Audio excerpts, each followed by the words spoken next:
Rose goes home next year. Poor Mrs. Allison. We all have to come to it. Once they're 5 or 6 years old, they have to go. The lucky people are those who have a younger child so that they can anyhow keep one. The Allisons hadn't a younger child. Rose was their only one.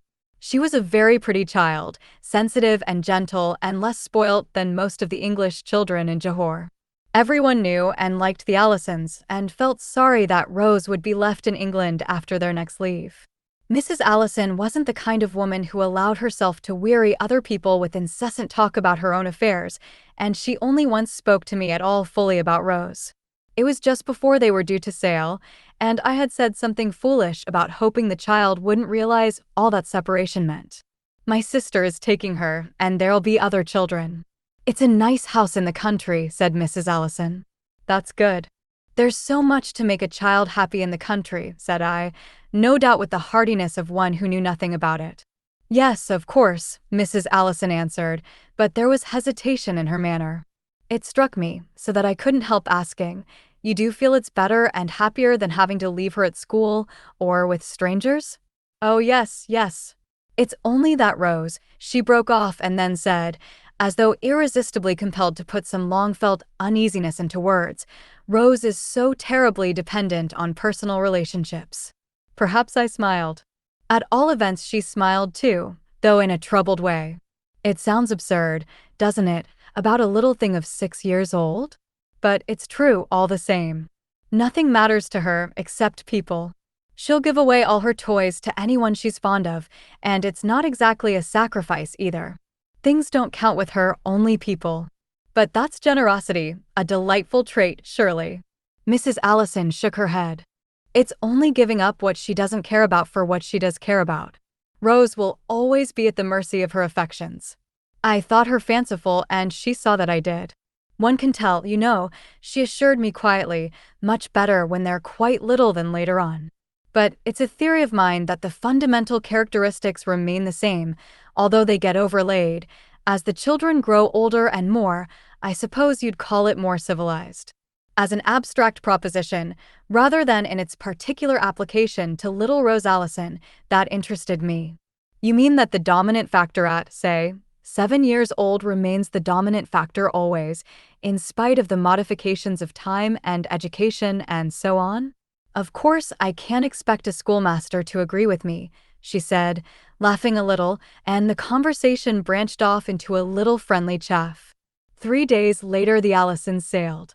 Their procedure followed the usual course that one knew so well after a decade spent in the East. Allison had the summer at home, sailed again in October, and was back again at his government post by the middle of November. Mrs. Allison stayed behind, had a full year at home, and then came out and joined her husband. Rose remained in England.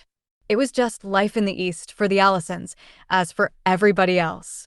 They came down to Singapore for race week and occasionally for dinner at the Europe Hotel and a dance at the Tanglin Club. Allison played polo, and Mrs. Allison looked on and talked to the other women about clothes and new arrivals, and difficulty with the Chinese boys and the Ammas, and about the children left at home. It was, next mail, I'm hoping for a photograph.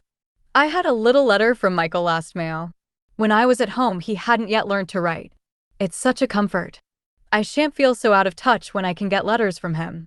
My sister writes that Joan has got her second teeth at last. She must look quite different. From time to time, a new photograph appeared in the veranda of the Allisons' bungalow. Rose has her hair in 2 plaits now. How she's grown. That's Rose in her school uniform. Doesn't she look tall? Once in every 2 or 3 years, Mrs. Allison went home to Rose. To her, I suppose the intervals were long. Yet the years seemed to slip by very quickly, with no change of season to mark the passing of time. One was surprised, actually, to learn that Rose Allison was 18 and coming out to spend a year with her parents in the East, the last one before the Allisons went home for good. There were no English girls in Johor. An occasional sister or friend came from time to stay, but those were only visitors, who spent as much time as possible amongst the gaieties in Singapore. Rose Allison's coming was a great excitement, especially when 1 or 2 old stagers, who had come out in the same boat, declared that she was the prettiest girl on board. She was pretty.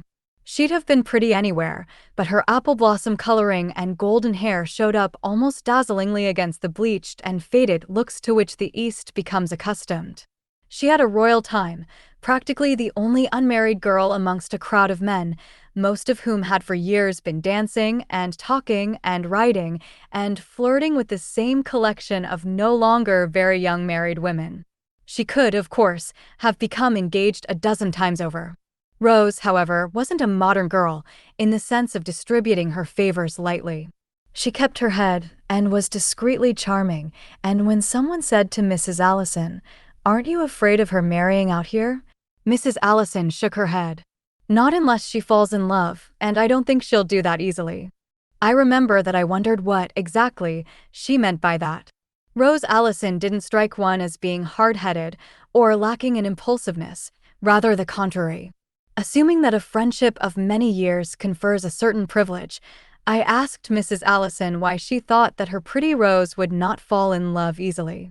If ever, I said, there was a girl meant by nature to fall in love and make some lucky fellow happy for the rest of his life, you know, said Mrs. Allison, Rose is a romantic.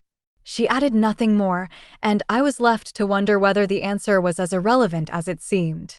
Then, only a month or two before they sailed, Rose Allison defeated her mother's confident prophecies. She fell in love, and desperately, with Coppertop Gifford. He was second in command of the regiment, and hadn't been in Singapore long, and he was a married man with 2 children. It seems fair to add that he and his wife were well known not to get on together. She was a hard-faced woman, and the other ladies of the regiment had a fund of scandalous stories about her. Copper they liked and pitied. He was only too attractive to women. The affair between him and Rose was a regular flare-up.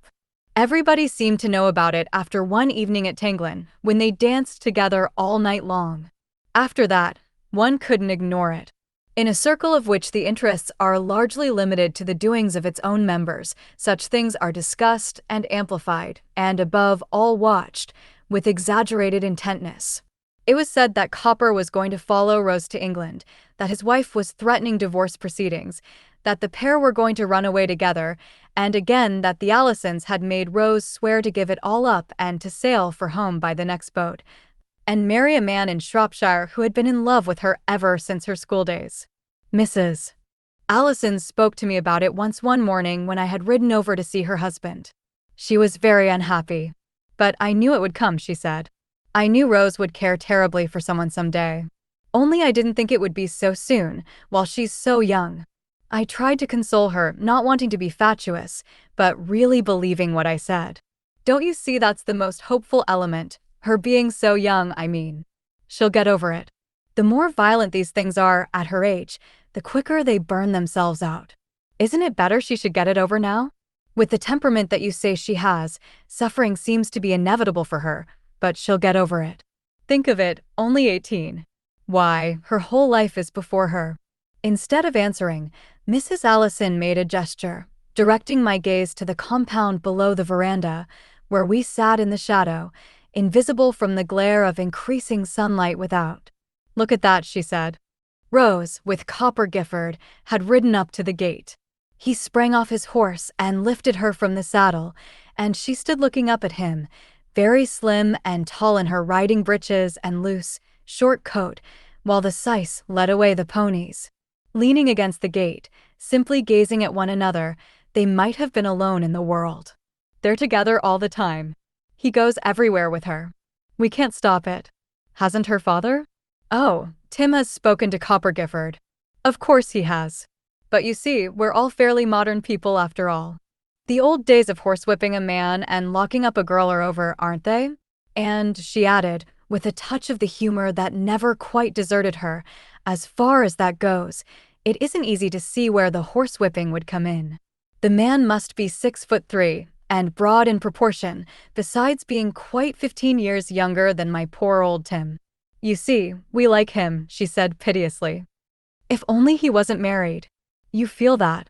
I was, somehow, surprised without knowing why. I'd taken for granted that the Allisons wouldn't be able to say anything bad enough about Copper. Of course. He's the man for Rose. I see that just as much as she does. Once they'd met, it was inevitable that they should care for one another. It's like something one's read about, a perfect affinity. I thought her as romantic as her daughter, and nearly as unreasonable. If you feel that, said I, rather brutally, surely the only thing to do is to persuade Mrs. Gifford to give Copper a divorce, and then let him marry Rose. But she won't, said Mrs. Allison simply. I mean, Coppa's wife won't. She's a horrid woman, really, though I know that technically he's no right to ask it of her. Do you mean, I demanded, still incredulous, that if she were willing to divorce him, you and Tim would allow that girl, that lovely child, to marry Copper? I don't see that we should be entitled to prevent it. You haven't moved with the times, my dear friend. Why should you, when you've never chosen to marry and have children of your own? But I do assure you, parents don't possess their children nowadays. One advises, perhaps, but one doesn't coerce. I can't tell you that I shouldn't be bitterly disappointed to see my Rose married to a man who'd given up his career and left his wife and children because of her. I'm even conventional enough, I'm afraid, to mind what other people would say about it, the scandal. But Rose has got to live her own life. Tim sees that too. It would be for her to decide. Supposing she decides to go off with this fellow? Mrs. Allison whitened, although her face was white enough already. I've said all I can. She knows that we think it would be wrong, and in her heart she thinks so too. Besides, I don't believe he'd ever ask her to do that. He cares for her too much. Then what do you think will happen? I think they'll say goodbye. Rose will come home with us, and he'll stay at his post. I'm so sorry for him, for them both. Tears were running down her face. I was sorry too, but I felt that she was taking it all too seriously. Girls fell in love with men whom they couldn't marry, but they got over it, especially girls as young and as beautiful as Rose Allison. It was, to my mind, harder on Copper Gifford than on the girl. He was older, and unless I was much mistaken, Mrs. Gifford would never let him forget that she'd a handle against him for the rest of their life together. But there again, women liked Copper, and were sorry for him. There was no reason to think that he wouldn't console himself in time. Up to the very last moment before the Allisons sailed, gossip was rife. People suggested that Rose would stay behind, or that Copper would follow by the next boat. The girl had hardly been seen about at all within the last fortnight, but it was known that Copper spent every available moment in Johore. The Allisons were blamed for permitting it. Actually, they did more than permit it. They came and dined at my bungalow that last evening, leaving Rose alone to say goodbye to her lover. The two had decided that it was to be goodbye. She'll get over it, I repeated to Mrs. Allison, in the futile way that one does reiterate a phrase intended to be consoling. Do you remember, she rejoined, my telling you, ages ago, that Rose was utterly dependent on personal relationships? She is, you know, just as when she was a little child.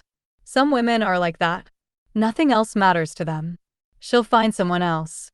It sounds heartless to say so now, perhaps, but I'm certain it's true. That's what I say, Tim Allison put in. He looked sadly distressed, and I could see that my common-sense pronouncement was heartening him up. The fact that he was evidently on my side, so to speak, encouraged me to add, mark my words, when I come home, 2.5 years from now, and look you up in London, the very first piece of news you'll give me is that Rose is engaged to be married to some splendid young fellow of her own age. And what'll you give me, Mrs. Allison, not to say I told you so? She smiled, and didn't say anything when her husband exclaimed that I was right. I went down to the docks next day and saw them off. Copper wasn't there. Rose looked pale, with great, dark circles under her eyes, and spoke very little. Her mother was crying. Just at first one had news, more or less regularly, of the Allisons. People asked one another, have you heard from the Allisons this mail? And someone had almost always had a letter. Imperceptibly it became, does anyone ever hear anything of the Allisons nowadays? And then, as usual, interest shifted to new arrivals or to those who had been new arrivals when the Allisons left. Just before I took my year's leave, I heard of Allison's rather sudden death from influenza. I wrote, of course, and subsequently saw Mrs. Allison in London. Naturally, it wasn't a festive reunion. Rose wasn't with her. When Allison retired, they had bought a house near Oxford, and Mrs. Allison told me that she and Rose intended to stay on there. Rose was neither married nor engaged. She hasn't forgotten, I'm afraid. Does she ever hear from that fellow? No. The regiment went to Hong Kong afterwards.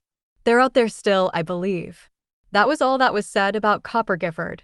We talked about Rose, of course, a good deal. I gathered that she and her mother were devoted to one another and did everything together. I remember thinking that it would be doubly lonely for Mrs. Allison when Rose did marry, for I felt certain that, in time, she would marry. 5 more years went by. I was within sight of retiring myself. The Allisons had become remote, as people do whom one has once known well and then lost touch with by degrees. They were very vividly and unexpectedly recalled to me. 2 globe-trotting ladies, sisters called Verscoil, suddenly descended upon me with letters from my people. There were complications about their boat. I offered them the hospitality of my bachelor bungalow, and they, with noisy exuberance, accepted.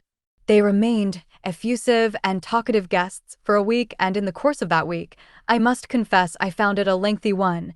They told me all about Rose Allison. It appeared that they lived quite near to the Allisons in Oxfordshire. Their nephew, whom they spoke of, in every other sentence, as Humphrey, was going to marry Rose Allison. News of the engagement had only reached them last mail. They were determined to cut short their tour and be at home in time for the wedding. So inconsiderate of them. They might just as well have settled it before we left England, so that we should have known what to be at, Miss Verscoil said, with one of her loudest laughs. It wasn't, said Miss Adelaide, as though the thing hadn't been going on quite long enough. Why, Humphreys wanted to marry Rose ever since they first met, and that's quite 6 years ago. I confess, at one time, I thought it really was hopeless, and that he'd far better give up the idea of her altogether, but, of course, I didn't say a word. But we always knew when poor Humphrey had proposed to Rose again and been refused. He was so dreadfully depressed next day, and used to make an excuse for going away for a few days. Of course, in the usual course of things, he never goes away. He's so devoted to his little place, you know.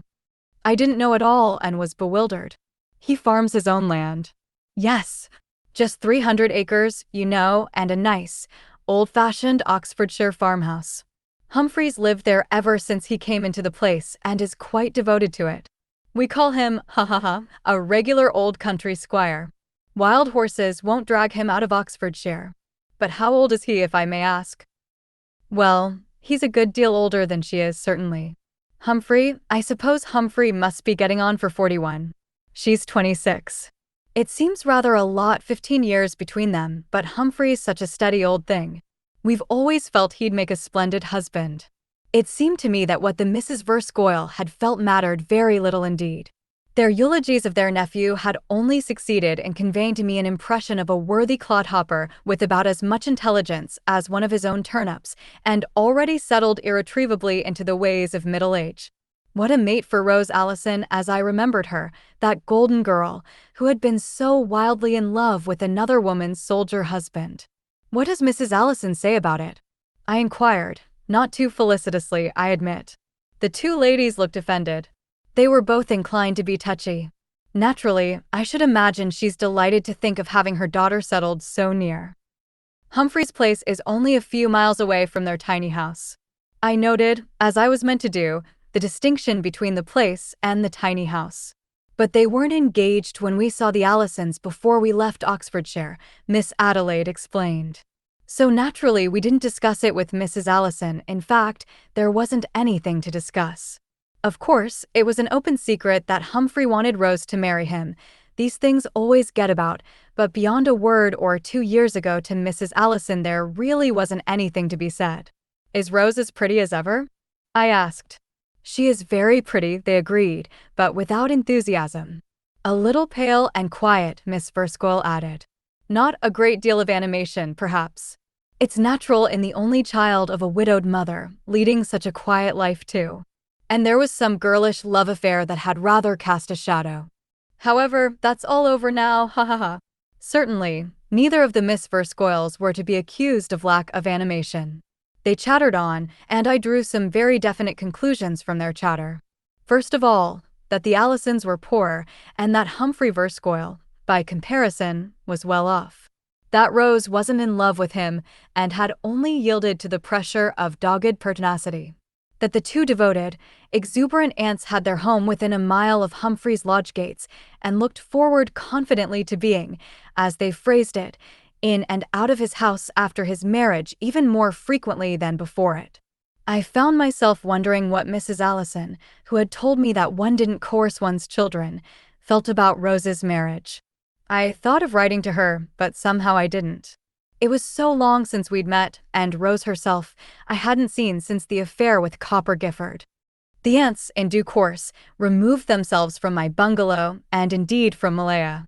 One of them, rather to my surprise, eventually wrote me a long letter from Oxfordshire and enclosed a newspaper cutting giving an account of Rose Allison's marriage to Humphrey Verscoyle. After that, I gave none of them more than a passing thought for years. Then, at a comparatively short interval of time, the two echoes reached me that were to complete my knowledge, imperfect as such indirect knowledge must necessarily be, of Rose Allison's story. It was after I had left the Malay States for good and was shivering through the horrors of an English winter on the South Devon coast, erroneously recommended to me as a refuge from east winds. Staying in the same hotel as myself was the elder Miss Verscoyle. Except that she was in deep mourning, she looked exactly the same as when I had, with much inward relief, said goodbye to her on the docks at Singapore. She recognized me, and there was little escape for me from her society after that. Her gay exuberance had changed to a grave exuberance. That was the only difference to be seen in her. She belonged to the type of elderly lady that is faithful to the coiffure, the hats, and the dress that were in the very height of fashion 15 years earlier. She told me directly that she was in mourning for her sister. Miss Adelaide Verscoyle, it appeared, had had a weak heart and, 3 months ago, had succumbed.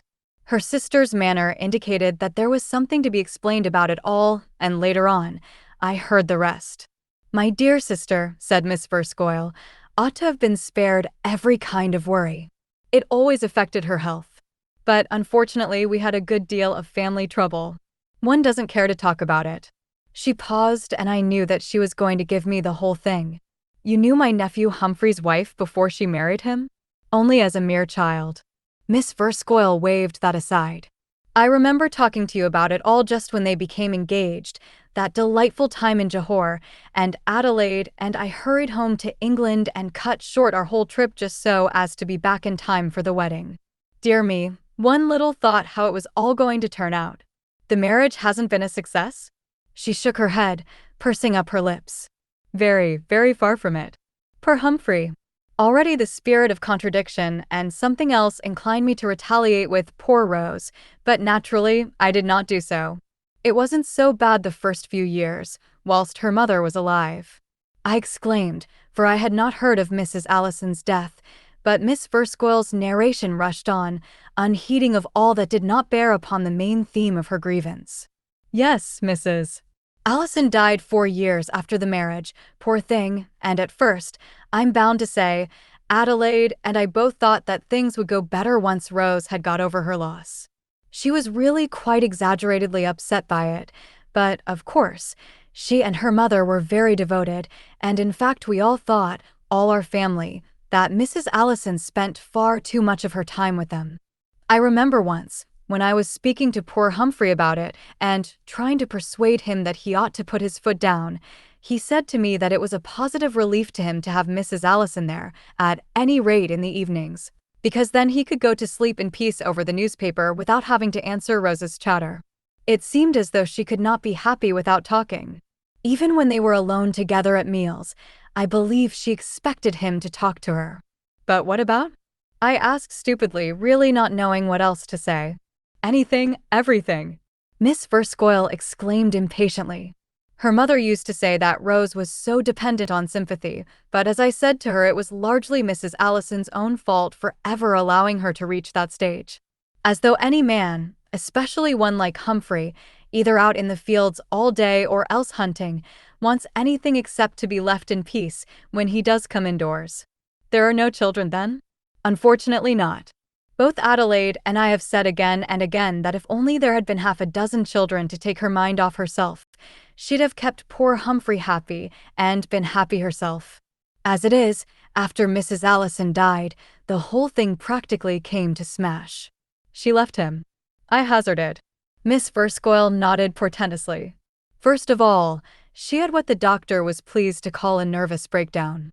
Personally, I should have thought a nervous breakdown is the result of overwork and not of doing nothing all day long except read books and play the piano. Half the trouble was that Rose wasn't fit to live in the country. She had no country pursuits, and although I believe she was supposed, at one time, to care about golf and tennis, Humphrey naturally hadn't got time to play with her. Anyhow, she was supposed to be ill, and she lost a great deal of weight and all her looks. Poor Humphrey. She stopped. It's almost too dreadful to talk about. Once more, I knew that she was going to talk about it. Rose went to the south of France. The doctor, some London man, who probably had an arrangement with hotels there, or something like that, said that it was absolutely necessary for her to have a complete change, and poor dear Humphrey sent her off with a hospital nurse. You can imagine the expense, with the estate needing every penny that can be put into it these days. And Rose, of course, has practically nothing at all. She and her mother were living more or less on Mrs. Allison's widow's pension before Rose married. Well, she went off. Then, I believe, she wrote poor Humphrey a most impossible letter. He simply hates long letters to begin with, and he certainly never writes one if he can help it. I don't know, actually, what it was she said exactly, but that letter was the beginning of the end. It made out that she couldn't live without human companionship. Heaven only knows what she meant, and that she wanted to spend half the year in London or abroad, where she could see people and hear music and get conversation. Imagine, when she knew as well as possible that Humphrey can't bear London and would never think of leaving home, unless he just wanted to go and shoot somewhere for a day or two. But, of course, what she wanted was to go by herself, just as though she had no responsibilities towards her husband and the running of her house. Adelaide and I were a tiny bit hurt that he didn't come to us about that letter. We could have talked it over, and I feel certain that one of us, at least, would probably have gone out to Rose and put the whole thing before her in the right light. But, well, I suppose, he'd come to the end of his tether, poor Humphrey. He simply wrote back half a dozen lines saying that he expected her to do her duty as a wife, and that he had no intention of altering their way of life, and hoped that when she came home, they would settle down again and forget she'd ever been away. He felt, you see, that that was the best way of treating her as a person who really hadn't, for the time being, been quite responsible for her words. And if you ask me, it was extraordinarily generous of him. It's not every husband who'd have given her another chance at all. And how do you think she repaid him? I shook my head helplessly, not having the slightest idea of what to say, although I had a very fair idea of the answer to Miss Verscoyle's question, rhetorically intended though it was. She left him. With another man? I believe not. One's bound to give her the benefit of the doubt, I suppose, and after all, she'd completely lost her looks and might have been taken for twice her age any day. As dear Adelaide said, if Rose had still been pretty and attractive, one would have taken it for granted that she had run away with some other man. However terrible these things are, it's idle to deny that they do happen, and Adelaide and I, of course, being women of the world. But when Rose specifically stated that there wasn't anybody else, it was easy enough to believe it, and everybody did believe it. Of course, it's quite bad enough without that. A name like ours so well known all over the county, and poor dear Humphrey left alone like that, it was the worry and upset of this miserable affair, and nothing else, that caused my poor Adelaide's death. I had forgotten all about Miss Verscoyle's poor Adelaide, and recollected with some difficulty that it was to account for her death that the whole long story had been embarked upon in the first place. Miss Verscoyle, I felt tolerably certain, had equally forgotten it in the interest of her own narration. It was to myself, rather than to her, that I spoke aloud the comment that came uppermost into my mind. So that was the end of the story. I meant of the story of Rose Allison and Copper Gifford, of which I had had a glimpse once, in the glare of a tropic sun, on a morning that seemed very long ago. Miss Verscoil, as was natural, misunderstood me. Yes, she said, with a rather vicious intonation. That was the end of the story of poor Humphrey's long faithfulness and patience. His marriage brought to an end, through no fault of his own, in less than 10 years. Then, how long ago did this happen? Only a few months ago. I've scarcely seen Humphrey since. Dear Adelaide became quite an invalid, and I never left her until. Miss Verscoil's voice faltered and died away. She and I were both wrong. It was not, after all, quite the end of the story. The final echo had still to reach me. It did so less than a year later, and it came, once more, through Miss Verscoil. This time it was not quite fortuitous. She had given me a London address. It appeared that the sisters had moved there when Miss Adelaide's health failed, and had asked me to come and see her. I had thanked her, fully intending never to go near the woman. Nevertheless I went, solely because I could not forget the story that she had told me. In the most curious way, it haunted me continually. I could see, in imagination, the gentle, sensitive creature that had been Rose Allison, dependent on personal relations, married to a husband who was out all day and only wanted to be left in peace to snore over a fire when he came in. Well, after all, she had married him knowingly, and it had, evidently, been endurable whilst she had her mother to give her sympathy and talk and laughter. It was only after her mother's death that Rose Allison had said she couldn't live without companionship any longer. I couldn't help wondering whether she had found it, and how. Women, even nowadays, who have married early and lived in the country without forging new links, cannot easily break fresh ground and find friends. Nor had I got the impression that Rose Allison was sufficiently vigorous in mind or body to have accomplished the next to impossible. Humphrey Verscoil wasn't a brute. I had deduced that easily, even though his aunt had unconsciously done her best to make one hate the sound of him. I felt sure that he was only a very stupid man who couldn't understand what had happened. He probably loved his wife within the narrow limits imposed upon him by nature. It didn't seem to me that he was the kind of man to let her drift away, ill, unstable, and without money or the skill to make any. All the same, I was hardly prepared for the final installment of the story, as it was given to me by Miss Verscoil. She was as emphatic and as talkative as ever, and had exchanged her mourning for some dashing, curiously heavy arrangement of mauves and violets that gave as riotous an impression as though they had been scarlet and gold. It needed no questions on my part, scarcely a reference, to call forth her information. "It's all come right," she cried jubilantly. "You wouldn't believe it, would you? And I must say, it couldn't have happened if Humphrey wasn't a perfect angel of patience and goodness. You know what I told you about his wife? Not that I should have told you for one moment, if you hadn't known her people and all that. But I remember, when we met last year, that I'd just been very much in the thick of it all, and you were so sympathetic and interested." "I am interested," I declared with truth. "Tell me what's happened?" "Humphrey has taken her back." Miss Verscoil almost crowed in her triumph. "He's taken Rose back. They're together again at home." She came then?" "Came," echoed Miss Verscoil. "What do you mean? How could she do anything but come, when he went out himself to fetch her and found her without a penny, so that she could hardly stand, and the landlady threatening to have her put in prison if she didn't pay her bill? How she got into such a mess, heaven only knows. I've never really heard the whole of it yet. But she made some insane attempt to earn her own living, I believe, and discovered what everybody could have told her beforehand, that women with no training, no experience, and no capital don't stand a chance. Added to which, there's no doubt that her health was very poor. Threatened with tuberculosis, I believe. It makes me thankful that there are no children. Your nephew, he must have been very fond of her, if I may say so." "Oh, very fond indeed." As I said to her frankly, I don't believe there's another man in the world who would have behaved as Humphrey has done over this. There she is, in his comfortable home in Oxfordshire, everything just as though she'd never run away. The only difference, is in Rose herself. She is different then? Very different, I'm glad to say. She's learnt her lesson, poor thing. She's contented now. It was the last thing that I had expected to hear, and for a moment it took me aback. Contented?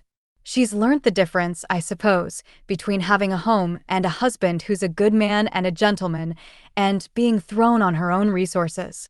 We shan't hear any more, I fancy, about her being dependent for happiness on personal relations, as poor Mrs. Allison used to say. Rose has learnt to appreciate her husband. She's happy with him? I tried to keep the incredulity out of my voice.